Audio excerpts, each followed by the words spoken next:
गुरुवार का दिन भगवान विष्णु और देवगुरु बृहस्पति की आराधना के लिए विशेष रूप से समर्पित है। इस दिन भक्तजन उपवास रखते हैं और विधिपूर्वक पूजा अर्चना करते हैं। जो लोग गुरुवार का उपवास करते हैं, उन्हें इस उपवास के नियमों का पालन करना अनिवार्य है। श्री बृहस्पतिवार व्रत कथा। भारतवर्ष में एक प्रतापी और दानी राजा राज्य करता था। वह नित्य गरीबों और ब्राह्मणों की सहायता करता था। यह बात उसकी रानी को अच्छी नहीं लगती थी। वह न ही गरीबों को दान देती, न ही भगवान का पूजन करती थी और राजा को भी दान देने से मना किया करती थी। एक दिन राजा शिकार खेलने वन को गए हुए थे, तो रानी महल में अकेली थी। उसी समय बृहस्पति देव साधु वेश में राजा के महल में भिक्षा के लिए गए और भिक्षा मांगी। रानी ने भिक्षा देने से इनकार किया और कहा, हे साधु महाराज, मैं तो दान पुण्य से तंग आ गई हूँ। मेरा पति सारा धन लुटाते रहते हैं। मेरी इच्छा है कि हमारा धन नष्ट हो जाए, फिर न रहेगा बांस न बजेगी बांसुरी। साधु ने कहा, देवी, तुम तो बड़ी विचित्र हो। धन संतान तो सभी चाहते हैं, पुत्र और लक्ष्मी तो पापी के घर भी होने चाहिए। यदि तुम्हारे पास अधिक धन है तो भूखों को भोजन दो, प्यासों के लिए प्याऊ बनवाओ, मुसाफिरों के लिए धर्मशालाएं खुलवाओ। जो निर्धन अपनी कुंवारी कन्याओं का विवाह नहीं कर सकते, उनका विवाह करा दो। ऐसे और कई काम हैं जिनके करने से तुम्हारा यश लोक परलोक में फैलेगा। परंतु रानी पर उपदेश का कोई प्रभाव न पड़ा। वह बोली, महाराज, आप मुझे कुछ न समझाएं। मैं ऐसा धन नहीं चाहती जो हर जगह बांटती फिरूं। साधु ने उत्तर दिया, यदि तुम्हारी ऐसी इच्छा है तो तथास्तु। तुम ऐसा करना कि बृहस्पतिवार को घर लीपकर पीली मिट्टी से अपना सिर धोकर स्नान करना, भट्टी चढ़ाकर कपड़े धोना। ऐसा करने से आपका सारा धन नष्ट हो जाएगा। इतना कहकर वह साधु महाराज वहां से आलोप हो गए। साधु के अनुसार कहीं बातों को पूरा करते हुए रानी को केवल 3 बृहस्पतिवार ही बीते थे कि उसकी समस्त धन संपत्ति नष्ट हो गई। भोजन के लिए राजा का परिवार तरसने लगा। तब एक दिन राजा ने रानी से बोला कि हे रानी, तुम यहीं रहो, मैं दूसरे देश को जाता हूँ, क्योंकि यहाँ पर सभी लोग मुझे जानते हैं, इसलिए मैं कोई छोटा कार्य नहीं कर सकता। ऐसा कहकर राजा प्रदेश चला गया। वहां वह जंगल से लकड़ी काट कर लाता और शहर में बेचता। इस तरह वह अपना जीवन व्यतीत करने लगा। इधर राजा के परदेश जाते ही रानी और दासी दुखी रहने लगी। एक बार जब रानी और दासी को 7 दिन तक बिना भोजन के रहना पड़ा, तो रानी ने अपनी दासी से कहा, हे दासी, पास ही के नगर में मेरी बहन रहती है। वह बड़ी धनवान है। तू उसके पास जा और कुछ ले आ, ताकि थोड़ी बहुत गुजर बसर हो जाए। दासी रानी की बहन के पास गई। उस दिन गुरुवार था और रानी की बहन उस समय बृहस्पतिवार व्रत की कथा सुन रही थी। दासी ने रानी की बहन को अपनी रानी का संदेश दिया, लेकिन रानी की बड़ी बहन ने कोई उत्तर नहीं दिया। जब दासी को रानी की बहन से कोई उत्तर नहीं मिला, तो वह बहुत दुखी हुई और उसे क्रोध भी आया। दासी ने वापस आकर रानी को सारी बात बता दी। सुनकर रानी ने अपने भाग्य को कोसा। उधर रानी की बहन ने सोचा कि मेरी बहन की दासी आई थी, परंतु मैं उससे नहीं बोली। इससे वह बहुत दुखी हुई होगी। कथा सुनकर और पूजन समाप्त करके वह अपनी बहन के घर आई और कहने लगी, हे बहन, मैं बृहस्पतिवार का व्रत कर रही थी। तुम्हारी दासी मेरे घर आई थी, परंतु जब तक कथा होती है तब तक न तो उठते हैं और न ही बोलते हैं, इसलिए मैं नहीं बोली। कहो, दासी क्यों गई थी? रानी बोली, बहन, तुमसे क्या छिपाऊं, हमारे घर में खाने तक को अनाज नहीं था। ऐसा कहते कहते रानी की आंखें भर आईं। उसने दासी समेत पिछले 7 दिनों से भूखे रहने तक की बात अपनी बहन को विस्तार पूर्वक सुना दी। रानी की बहन बोली, देखो बहन, भगवान बृहस्पति देव सबकी मनोकामना को पूर्ण करते हैं। देखो, शायद तुम्हारे घर में अनाज रखा हो। पहले तो रानी को विश्वास नहीं हुआ, पर बहन के आग्रह करने पर उसने अपनी दासी को अंदर भेजा, तो उसे सचमुच अनाज से भरा एक गड्ढा मिल गया। यह देखकर दासी को बड़ी हैरानी हुई।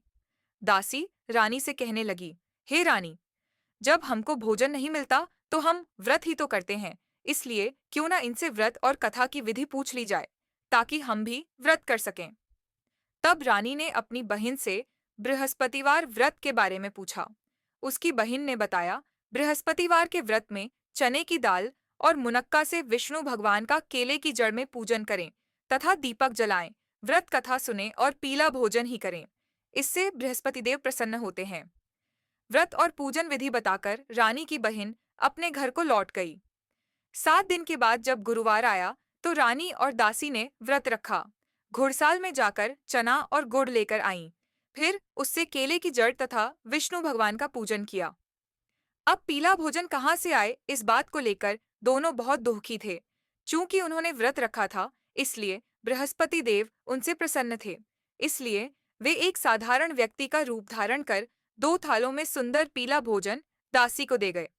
भोजन पाकर दासी प्रसन्न हुई और फिर रानी के साथ मिलकर भोजन ग्रहण किया। उसके बाद वे सभी गुरुवार को व्रत और पूजन करने लगी। बृहस्पति भगवान की कृपा से उनके पास फिर से धन संपत्ति आ गई, परंतु रानी फिर से पहले की तरह आलस्य करने लगी। तब दासी बोली, देखो रानी, तुम पहले भी इस प्रकार आलस्य करती थी। तुम्हें धन रखने में कष्ट होता था, इस कारण सभी धन नष्ट हो गया, और अब जब भगवान बृहस्पति की कृपा से धन मिला है तो तुम्हें फिर से आलस्य होता है। रानी को समझाते हुए दासी कहती है कि बड़ी मुसीबतों के बाद हमने यह धन पाया है, इसलिए हमें दान पुण्य करना चाहिए, भूखे मनुष्यों को भोजन कराना चाहिए और धन को शुभ कार्यों में खर्च करना चाहिए, जिससे तुम्हारे कुल का यश बढ़ेगा, स्वर्ग की प्राप्ति होगी और पितृ प्रसन्न होंगे।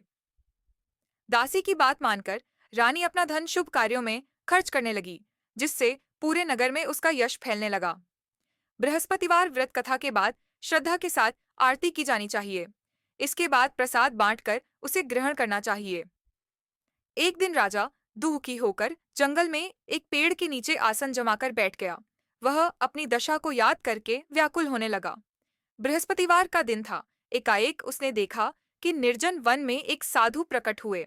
वह साधु वेश में स्वयं बृहस्पति देवता थे। लकड़हारे के सामने आकर बोले, हे लकड़हारे, इस सुनसान जंगल में तू चिंतामग्न क्यों बैठा है? लकड़हारे ने दोनों हाथ जोड़कर प्रणाम किया और उत्तर दिया, महात्मा जी, आप सब कुछ जानते हैं, मैं क्या कहूँ। यह कहकर रोने लगा और साधु को अपनी आत्मकथा सुनाई। महात्मा जी ने कहा, तुम्हारी स्त्री ने बृहस्पति के दिन बृहस्पति भगवान का निरादर किया है, जिसके कारण रुष्ट होकर उन्होंने तुम्हारी यह दशा कर दी। अब तुम चिंता को दूर करके मेरे कहने पर चलो तो तुम्हारे सब कष्ट दूर हो जाएंगे और भगवान पहले से भी अधिक संपत्ति देंगे। तुम बृहस्पति के दिन कथा किया करो। 2 पैसे के चने मुनक्का लाकर उसका प्रसाद बनाओ और शुद्ध जल से लोटे में शक्कर मिलाकर अमृत तैयार करो। कथा के पश्चात अपने सारे परिवार और सुनने वाले प्रेमियों में अमृत व प्रसाद बांटकर आप भी ग्रहण करो। ऐसा करने से भगवान तुम्हारी सब मनोकामनाएं पूरी करेंगे। साधु के ऐसे वचन सुनकर लकड़हारा बोला, हे प्रभो, मुझे लकड़ी बेचकर इतना पैसा नहीं मिलता जिससे भोजन के उपरांत कुछ बचा सकूं।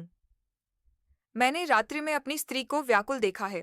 मेरे पास कुछ भी नहीं जिससे मैं उसकी खबर मंगा सकूं। साधु ने कहा, हे लकड़हारे, तुम किसी बात की चिंता मत करो। बृहस्पति के दिन तुम रोजाना की तरह लकड़ियां लेकर शहर को जाओ। तुमको रोज से दुगुना धन प्राप्त होगा, जिससे तुम भली भांति भोजन कर लोगे तथा बृहस्पति देव की पूजा का सामान भी आ जाएगा। इतना कहकर साधु अंतर्ध्यान हो गए। धीरे धीरे समय व्यतीत होने पर फिर वही बृहस्पतिवार का दिन आया। लकड़हारा जंगल से लकड़ी काटकर किसी शहर में बेचने गया। उसे उस दिन और दिन से अधिक पैसा मिला।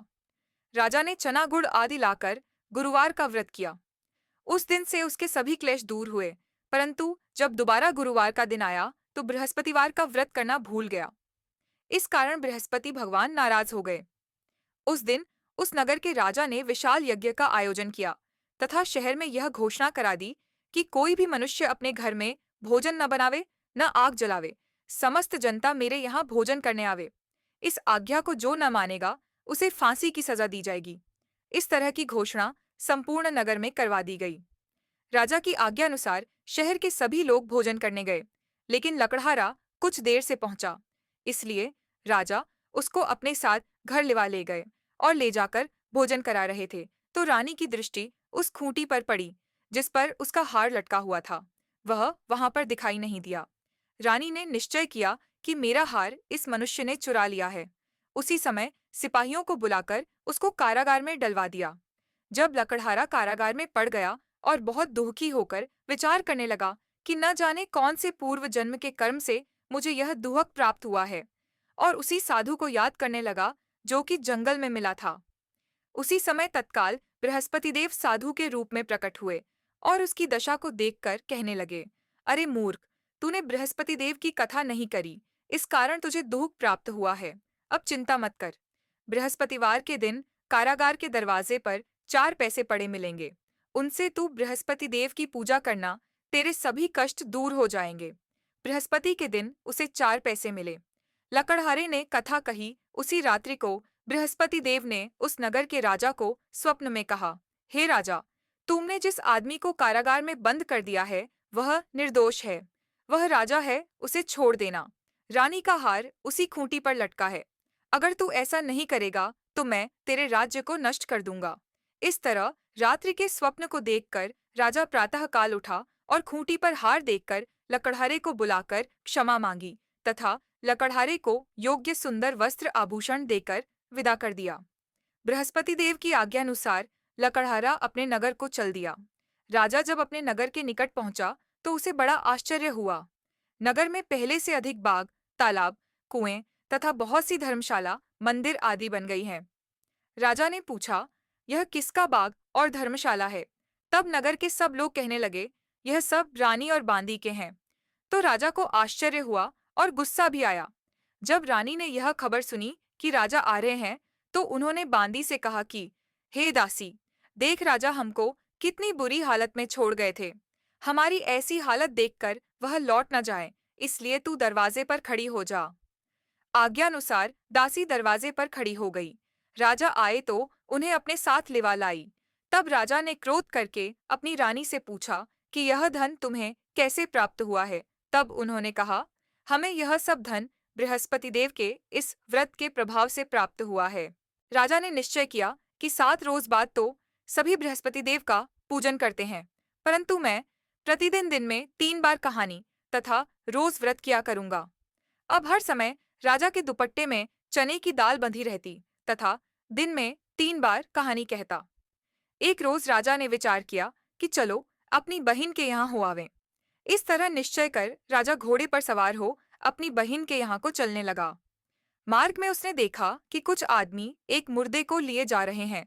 उन्हें रोककर राजा कहने लगा, अरे भाइयों, मेरी बृहस्पति देव की कथा सुन लो। वे बोले, लो, हमारा तो आदमी मर गया है, इसको अपनी कथा की पड़ी है। परंतु कुछ आदमी बोले, अच्छा कहो, हम तुम्हारी कथा भी सुनेंगे। राजा ने दाल निकाली और जब कथा आधी हुई थी कि मुर्दा हिलने लग गया, और जब कथा समाप्त हो गई तो राम राम करके मनुष्य उठकर खड़ा हो गया। आगे मार्ग में उसे एक किसान खेत में हल चलाता मिला। राजा ने उसे देख और उससे बोले, अरे भैया, तुम मेरी बृहस्पतिवार की कथा सुन लो। किसान बोला, जब तक मैं तेरी कथा सुनूंगा तब तक 4 हरैया जोत लूंगा। जा अपनी कथा किसी और को सुनाना। इस तरह राजा आगे चलने लगा। राजा के हटते ही बैल पछाड़ खाकर गिर गए तथा किसान के पेट में बड़ी जोर का दर्द होने लगा। उस समय उसकी माँ रोटी लेकर आई। उसने जब यह देखा तो अपने पुत्र से सब हाल पूछा और बेटे ने सभी हाल कह दिया। तो बुढ़िया दौड़ी दौड़ी उस घुड़सवार के पास गई और उससे बोली कि मैं तेरी कथा सुनूंगी, तू अपनी कथा मेरे खेत पर चलकर ही कहना। राजा ने बुढ़िया के खेत पर जाकर कथा कही, जिसके सुनते ही वह बैल उठ खड़ हुए तथा किसान के पेट का दर्द भी बंद हो गया। राजा अपनी बहन के घर पहुंचा। बहन ने भाई की खूब मेहमानी की। दूसरे रोज प्रातःकाल राजा जगा तो वह देखने लगा कि सब लोग भोजन कर रहे हैं। राजा ने अपनी बहन से कहा, ऐसा कोई मनुष्य है जिसने भोजन नहीं किया हो? मेरी बृहस्पतिवार की कथा सुन ले। बहन बोली, हे भैया, यह देश ऐसा ही है कि पहले यहाँ लोग भोजन करते हैं, बाद में अन्य काम करते हैं। अगर कोई पड़ोस में हो तो देख आऊं। वह ऐसा कहकर देखने चली गई, परंतु उसे कोई ऐसा व्यक्ति नहीं मिला जिसने भोजन न किया हो। अतः वह एक कुम्हार के घर गई जिसका लड़का बीमार था। उसे मालूम हुआ कि उनके यहाँ 3 रोज से किसी ने भोजन नहीं किया है। रानी ने अपने भाई की कथा सुनने के लिए कुम्हार से कहा। वह तैयार हो गया। राजा ने जाकर बृहस्पतिवार की कथा कही, जिसको सुनकर उसका लड़का ठीक हो गया। अब तो राजा की प्रशंसा होने लगी। एक रोज राजा ने अपनी बहन से कहा कि हे बहन, हम अपने घर को जाएंगे, तुम भी तैयार हो जाओ। राजा की बहन ने अपनी सास से कहा। सास ने कहा, हाँ चली जा, परंतु अपने लड़कों को मत ले जाना, क्योंकि तेरे भाई के कोई औलाद नहीं है। बहन ने अपने भैया से कहा, हे भैया, मैं तो चलूंगी पर कोई बालक नहीं जाएगा। राजा बोला, जब कोई बालक नहीं चलेगा तब तुम ही क्या करोगी। बड़े दुखी मन से राजा अपने नगर को लौट आया। राजा ने अपनी रानी से कहा, हम निर्वंशी हैं, हमारा मुंह देखने का धर्म नहीं है और कुछ भोजन आदि नहीं किया। रानी बोली, हे प्रभु, बृहस्पति देव ने हमें सब कुछ दिया है, वह हमें औलाद अवश्य देंगे। उसी रात को बृहस्पति देव ने राजा से स्वप्न में कहा, हे राजा उठ, सभी सोच त्याग दे, तेरी रानी गर्भ से है। राजा की यह बात सुनकर बड़ी खुशी हुई। 9वें महीने में उसके गर्भ से एक सुंदर पुत्र पैदा हुआ। तब राजा बोला, हे रानी, स्त्री बिना भोजन के रह सकती है, पर बिना कहे नहीं रह सकती। जब मेरी बहन आवे तुम उससे कुछ कहना मत। रानी ने सुनकर हाँ कर दिया। जब राजा की बहन ने यह शुभ समाचार सुना तो वह बहुत खुश हुई तथा बधाई लेकर अपने भाई के यहाँ आई। तभी रानी ने कहा, घोड़ा चढ़कर तो नहीं आई, गधा चढ़ी आई। राजा की बहन बोली, भाभी, मैं इस प्रकार न कहती तो तुम्हें औलाद कैसे मिलती। बृहस्पति देव ऐसे ही हैं, जैसी जिसके मन में कामनाएं हैं सभी को पूर्ण करते हैं। जो सद्भावना पूर्वक बृहस्पतिवार का व्रत करता है एवं कथा पढ़ता है अथवा सुनता है, दूसरों को सुनाता है, बृहस्पति देव उसकी सभी मनोकामना पूर्ण करते हैं। भगवान बृहस्पति देव उसकी सदैव रक्षा करते हैं। संसार में जो मनुष्य सद्भावना से भगवान जी का पूजन व्रत सच्चे हृदय से करते हैं तो उनकी सभी मनोकामनाएं पूर्ण करते हैं। जैसी सच्ची भावना से रानी और राजा ने उनकी कथा का गुणगान किया तो उनकी सभी इच्छाएं बृहस्पति देव जी ने पूर्ण की थीं। इसलिए पूर्ण कथा सुनने के बाद प्रसाद लेकर जाना चाहिए। हृदय से उसका मनन करते हुए जयकारा बोलना चाहिए। बोलो, बृहस्पति देव की जय, भगवान विष्णु की जय।